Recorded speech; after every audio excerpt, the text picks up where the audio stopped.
नमस्कार दोस्तों, काशीपुर उत्तराखंड सहित देश विदेश की टॉप 10 न्यूज में आपका स्वागत है। पहली खबर आ रही दोस्तों सुप्रीम कोर्ट से। जी हां दोस्तों, सुप्रीम कोर्ट से आ रही खबर, सावधान बच्चों से जुड़ी यौन सामग्री पर एक क्लिक आपको पहुंचा सकता है सलाखों के पीछे। जी हां दोस्तों, यहां पर सुप्रीम कोर्ट का आदेश है, चाइल्ड पॉर्न डाउनलोड करना, रखना व देखना पॉक्सो एक्ट कानून के तहत होगा अपराध। ये कहा सुप्रीम कोर्ट ने, चाइल्ड पॉर्न डाउनलोड करना, इंटरनेट पर बिना डाउनलोड ऐसी सामग्री देखना भी अब रखने के बराबर। तो आइए दोस्तों जानते हैं पूरी खबर क्या है।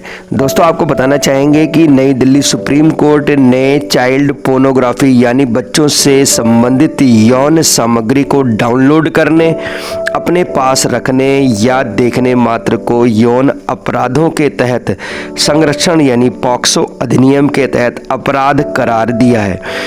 शीर्ष कोर्ट ने मद्रास हाई कोर्ट के आदेश को पलटते हुए सोमवार को ऐतिहासिक फैसला सुनाया।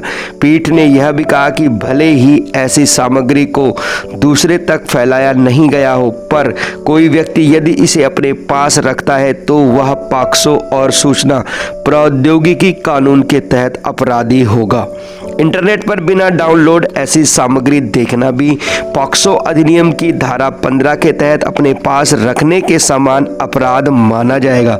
शीर्ष कोर्ट ने कहा कि बाल पोर्न सामग्री रखना अधूरा नहीं बल्कि पूरा अपराध है। मुख्य न्यायाधीश जस्टिस DY चंद्रचूड़ और जस्टिस JB पारदीवाला की पीठ इस संवेदन ने बच्चों के यौन उत्पीड़न की पूरी दुनिया के समाज में प्लेग की तरह फैलने वाले व्यापक रोग मानते हुए इसे भारत के लिए गंभीर चिंता का विषय करार दिया। उन्होंने माना कि मद्रास हाई कोर्ट का इस बारे में दिया गया फैसला अन्यायपूर्ण था। हाई कोर्ट ने 11 जनवरी के फैसले में 28 साल के युवक को अपने फ़ोन में बच्चों से जुड़े यौन सामग्री डाउनलोड करने के मामलों में पॉक्सो के तहत आपराधिक कार्रवाई से बरी कर दिया था। हाई कोर्ट ने कहा कि ऐसी सामग्री महज अपने पास रखना अपराध नहीं है, लेकिन शीर्ष कोर्ट ने कहा कि हाई कोर्ट के फैसले में गंभीर चूक है। हमारे पास फैसला को रद्द करने और तिरुवल्लुर जिले कोर्ट में आपराधिक कार्रवाई को फिर से शुरू करने के निर्देश के अलावा कोई विकल्प नहीं था। दोस्तों बताना चाहेंगे कि इस संवेदनशील मुद्दे पर कई निर्देश जारी करते हुए पीठ ने संसद से आग्रह किया कि ऐसे अपराधी को वास्तविकता को ज़्यादा सटीकता से दिखाने के लिए चाइल्ड पोर्नोग्राफी शब्द की जगह बाल यौन उत्पीड़न एवं दुर्व्यवहार सामग्री का इस्तेमाल हो। इसके लिए पॉक्सो कानून में अध्यादेश से संशोधन करने पर विचार हो। वहीं पीठ ने सभी अदालतों को निर्देश दिए कि किसी भी न्यायिक आदेश या फैसले में चाइल्ड पोर्नोग्राफी शब्द का इस्तेमाल नहीं किया जाए। इसके बदले में बाल यौन उत्पीड़न एवं दुर्व्यवहार सामग्री का उपयोग हो। व्यापक यौन शिक्षा कार्यक्रम की शुरुआत भी होनी चाहिए, ऐसा सुप्रीम कोर्ट ने कहा। शीर्ष कोर्ट ने कहा कि यौन शिक्षा को व्यापक रूप से लागू करने का सुझाव दिया, जिसमें बाल यौन उत्पीड़न के कानून व नैतिक प्रभावों की जानकारी हो। कोर्ट ने कहा कि इससे संबंधित अपराधों को रोकने में मदद मिल सकती है। इस कार्यक्रम के जरिए आप गलत फहमी दूर कर दीजिए, युवाओं को सहमति व शोषण के प्रभाव की स्पष्ट समझदारी होनी चाहिए। विशेषज्ञ समिति पर सहमति। कोर्ट ने केंद्र सरकार के विशेषज्ञ समिति बनाने पर के विचार का समर्थन किया। समिति सेहत और यौन शिक्षा के लिए व्यापक कार्यक्रम या तंत्र बनाने में मदद करेगी। इसके साथ ही बच्चों को कम उम्र में ही पॉक्सो में जागरूक करने की सलाह दी जाए, ताकि बाल संरक्षण शिक्षा और बाल कल्याण के लिए मजबूत और सुविचारित दृष्टिकोण सुनिश्चित किया जा सके। जांच में सतर्क पीठ ने कहा कि पुलिस व अदालतों में बाल पोर्नोग्राफी के मामले में जांच पाई जाती है तो धारा 15 को विशेष उपधारा लागू नहीं हो रही है और उन्हें इस विकल्प पर नहीं पहुंचना चाहिए कि पॉक्सो में कोई अपराध नहीं बनता। उन्हें पता लगने का प्रयास करना चाहिए कि यह उपधाराओं के अंतर्गत आता है या नहीं। कोर्ट ने बाल पोर्नोग्राफी सामग्री रखने के अपराध को मानने के लिए कानूनी शब्द अधूरे अपराध का इस्तेमाल किया। कोर्ट ने कहा कि अगर इसे आप प्रसारित ना भी कर पाए तो भी यह पॉक्सो के तहत पूर्ण अपराध माना जाएगा।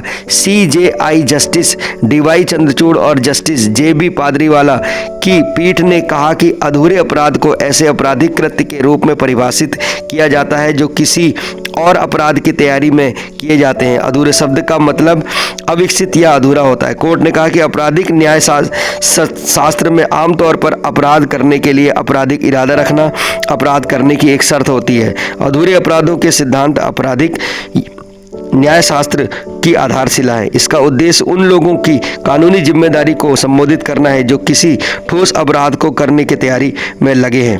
फैसले में कोर्ट ने कहा कि एक अधूरा या प्रारंभिक अपराध आपराधिक कृत्य के होने से पहले की प्रारंभिक कार्रवाइयों को दर्शाता है। कोर्ट ने मना किया कि किसी भी चाइल्ड पोर्नोग्राफी सामग्री को केवल कब्जे में रखना आगे वितरण के बिना भी एक अपराध माना जाए। कानूनी सिद्धांत में यह कहा गया कि कानून न केवल पहले से किए गए अपराधों पर प्रतिक्रिया करता है बल्कि तब भी हस्तक्षेप करता है जब कोई अपराध होने की प्रक्रिया में होता है। पॉक्सो की धारा 15 में 3 अलग अलग अपराधों के लिए प्रावधान है। इसकी उपधारा 1, 2 और 3 बाल पौन सामग्री के किसी विशेष इरादे के लिए किए गए भंडारण या कब्जे को दंडित करती है। एनजीओ ने दी चुनौती। NGO justice right for children alliance ने हाई कोर्ट के फैसले को वैधता को सुप्रीम कोर्ट में चुनौती दी थी और राष्ट्रीय बाल सुरक्षा अधिकार संरक्षण आयोग के मामले में हस्तक्षेप किया था। बाल पोर्नोग्राफी पर सुनाए गए फैसले में सुप्रीम कोर्ट ने स्पष्ट कर दिया है कि पॉक्सो कानून की धारा 15 के तहत ऐसे अपराध को स्थापित करने के लिए अभियोजन पक्ष को किस मूलभूत तथ्य का ध्यान रखना होगा। फैसले में कहा गया इसके तहत धारा 15 की उपधारा 1 लागू होने के लिए अभियोजन को जो आवश्यक मूल तत्व पहले से स्थापित करना होगा वह है कि संबंधित व्यक्ति ने बाल अश्लील सामग्री का भंडारण किया था, अपने कब्जे में रखा था, उसे हटाने, नष्ट करने या पुलिस की उसकी सूचना देने में विफल रहा।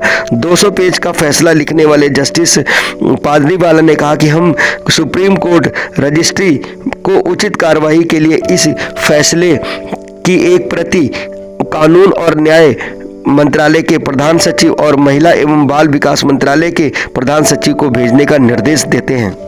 बाल पौन सामग्री रखने को आईटी कानून का उल्लंघन करार देते हुए सुप्रीम कोर्ट ने कहा कि आईटी कानून की धारा 67 बी बच्चों के ऑनलाइन शोषण और दुर्व्यवहार के विभिन्न इलेक्ट्रॉनिक रूपों में संबोधित करने और दंडित करने के लिए बनाया गया एक व्यापक प्रावधान है। यह न केवल बाल पोर्नोग्राफी सामग्री के इलेक्ट्रॉनिक प्रसार को दंडित करता है बल्कि ऐसी सामग्री के निर्माण, कब्जे, प्रसार और उपभोग को दंडित करता है बल्कि ऐसे सामग्री निर्माण, कब्जे, प्रचार और उपभोग के साथ साथ बच्चों के ऑनलाइन यौन दुर्व्यवहार और शोषण के विभिन्न प्रचार के प्रत्यक्ष और अप्रत्यक्ष कृत्यों को भी दंडित करता है। न्यायालय ने यह भी रेखांकित किया कि यौन शिक्षा न केवल प्रजनन के जैविक पहलुओं को कवर करती है बल्कि सहमति, स्वस्थ संबंध, लैंगिक समानता और विविधता के प्रति सम्मान सहित कई विषयों को शामिल करती है। दोस्तों, ये था जानकारी जो सुप्रीम कोर्ट ने दी थी। आइए अब जानते हैं कि पॉक्सो एक्ट है क्या। दोस्तों, आइए जानते हैं कि पॉक्सो एक्ट क्या है। यह जानना हम सबके लिए काफ़ी ज़्यादा ज़रूरी है।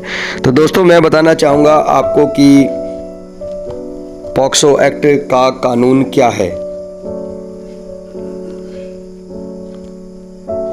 पॉक्सो एक्ट भारत में बच्चों के संरक्षण के लिए बनाया गया एक कानून है जिसका पूरा नाम है protection of children from sexual offences act 2012। यह कानून बच्चों के साथ यौन अपराधों को रोकने और उन्हें सुरक्षा प्रदान करने के लिए बनाया गया है। पॉक्सो एक्ट के मुख्य उद्देश्य क्या? बच्चों के साथ यौन अपराधों को रोकना, बच्चों को यौन शोषण से बचाना, बच्चों के अधिकारों की रक्षा करना, बच्चों के साथ यौन अपराधों के लिए दोषियों को सजा दिलवाना। पॉक्सो एक्ट के तहत शामिल अपराध कौन कौन से होते हैं? बच्चों के साथ यौन संबंध, बच्चों का यौन शोषण, बच्चों की यौन तस्वीरें बनाना या प्रसार करना, बच्चों को यौन उत्पीड़ित करना, बच्चों की यौन स्वतंत्रता का उल्लंघन करना। पॉक्सो एक्ट के तहत सजा: यौन अपराधों के लिए 3 से 7 साल की सजा, गंभीर यौन अपराधों के लिए 7 से 14 साल तक की सजा और मृत्युदंड भी दिया जा सकता है। पॉक्सो एक्ट के तहत बच्चों के अधिकार क्या क्या हैं? सुरक्षा का अधिकार, सम्मान का अधिकार, शिक्षा का अधिकार, स्वास्थ्य का अधिकार। पॉक्सो एक्ट के तहत बच्चों के परिवार के सदस्यों और समाज के सदस्यों की जिम्मेदारियां क्या है? बच्चों की सुरक्षा के लिए जिम्मेदार होना, बच्चों के अधिकारों की रक्षा करना, बच्चों के साथ यौन अपराधों की रिपोर्ट करना। तो दोस्तों, यदि आप पॉक्सो एक्ट के तहत कोई भी फंस जाता है तो उसको मिनिमम 3 से 7 साल की सज़ा, 7 से 14 साल की सज़ा या फिर मृत्युदंड भी दिया जा सकता है। तो यह जानकारी यदि आपको अच्छी लगी है तो आप अपने जानने वाले को ये जानकारी ज़रूर शेयर करें। बहुत ही ज़्यादा इम्पोर्टेंट वीडियो है। भारत के हर एक बच्चे को और हर एक व्यक्ति को इसकी जानकारी होनी चाहिए। उम्मीद करता हूँ कि ये वीडियो आपको पसंद आया होगा। Thank you very much. जय हिंद, जय भारत। नमस्कार दोस्तों, काशीपुर उत्तराखंड सहित देश विदेश की टॉप 10 न्यूज़ में आपका स्वागत है। पहले अगली न्यूज आती है दोस्तों, मुकेश बोरा को भागने में मदद करने वाले टीटीओ ब्लॉक प्रमुख समेत 4 हुए नामजद। भीमताल के निवर्तमान चेयरमैन का नाम भी मुकदमे में शामिल हुआ। दोस्तों यहाँ पर बताना चाहेंगे, भारत बना शतरंज की दुनिया का पावर हाउस, अब विश्व चैंपियन होगा अगला लक्ष्य। अगली न्यूज दोस्तों, एआई नौकरियां खाएगा नहीं, नए अवसर देगा। जारी करेगी तकनीक में इंसानी दखल, तभी मिल पाएगा पूरा फायदा। दोस्तों नमस्कार, मैं नवीन सिंह बिष्ट आपका स्वागत करता हूं आज के ताजा समाचारों में। दोस्तों आज की खबर आ रही है मेरा शहर मेरी खबर ठाकुर द्वारा के क्षेत्र से आ रही है। दोस्तों बड़ी खबर यहां पर आ रही है। दोस्तों आइए जानते हैं। दोस्तों यहां पर शिव सेंट के बच्चों को मिला सम्मान। जी हां दोस्तों, शिव सेंट के बच्चों ने यहां पर पुरस्कार जीते हैं। Shiv saint Joseph inter college Thakurdwara चुंगी के बच्चों ने यहां पर जीते पुरस्कार। 12 बच्चे हुए पुरस्कृत। जी हां दोस्तों, 12 बच्चे यहां पर पुरस्कृत हुए। सोशल मीडिया के लाभ और हानि पर हुई थी जबरदस्त डिबेट कंपटीशन, जबरदस्त चर्चा, बच्चों ने लिया बढ़ चढ़कर प्रतिभाग। दोस्तों आइए जानते हैं पूरी खबर। Shiv saint Joseph inter college Thakurdwara में हुआ डिबेट कंपटीशन। जी हाँ दोस्तों, आज Shiv saint Joseph inter college में संगठक राजकीय महाविद्यालय द्वारा सोशल मीडिया के मेरिट्स और डिमेरिट को लेकर एक डिबेट कंपटीशन आयोजित किया गया, जिसमें Shiv saint Joseph inter college के बच्चों ने बढ़ चढ़कर प्रतिभाग किया। कुल 12 बच्चों ने इसमें प्रतिभाग किया, जिसमें कुमकुम, नाजिया, टीना और कमलदीप ने अपने अपने ग्रुप में प्रथम और द्वितीय स्थान प्राप्त किया। इस अवसर पर संगठक राजकीय महाविद्यालय डिपार्टमेंट ऑफ इंग्लिश के doctor Gaurav Dikshit, department of sociology के doctor Ravindra Mishra, department of Hindi के डॉक्टर कौशल चौधरी और डिपार्टमेंट ऑफ जूलॉजी के डॉक्टर रुबीना ने कॉलेज के मैनेजर रजनीश प्रताप और उप प्रधानाचार्य नवीन सिंह को शॉल उड़ाकर सम्मानित किया।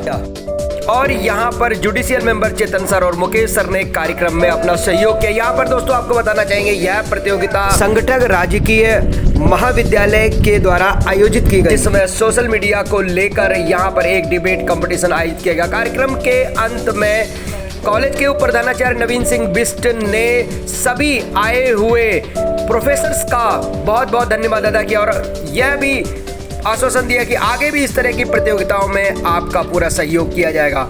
आभार Shiv saint Joseph inter college Thakurdwara. दोस्तों अगर ये न्यूज़ आपको अच्छी लगी और ऐसी ही न्यूज़ आप डेली देखना चाहते हैं और हमारे चैनल पर पहली बार आए हैं तो चैनल को सब्सक्राइब जरूर कीजिएगा और इस वीडियो को लाइक कीजिएगा और साथ में दोस्तों अपने जानने वाले नाते रिश्तेदारों को शेयर कीजिएगा, क्योंकि डेली अपडेट में रहना और नई जानकारी प्राप्त करना, नए चैनल पे आना, ये आपकी जिम्मेदारी है। अपने आप को अपडेट रखने के लिए हमारे चैनल को देखते रहिए। ऐसे ही वीडियो देखने के लिए आप हमारे चैनल पर बने रहिए। हम देते हैं आपको ताज़ा तरीन देश दुनिया की बड़ी खबरें, जनरल नॉलेज से रिलेटेड खबरें और दोस्तों नई नई खबरें, जो कि नए नए आदेश सुप्रीम कोर्ट के आते हैं, जो कि आपको लगातार अपडेट रखते हैं और आपकी लाइफ को अच्छा और सिक्योर बनाते हैं। क्योंकि दोस्तों अगर आप नई नई जानकारी प्राप्त करेंगे तो आपका नॉलेज बढ़ता ही रहेगा और यही आपको समाज में आगे बढ़ाने का कार्य करेगा। दोस्तों हमारे चैनल पर लगातार नई वीडियोज आती रहती है और नई नई जानकारी हम आपको लगातार अपने चैनल के माध्यम से अपडेट कराते हैं। इस वीडियो को देखने के लिए थैंक यू वेरी मच। जय हिंद, जय भारत।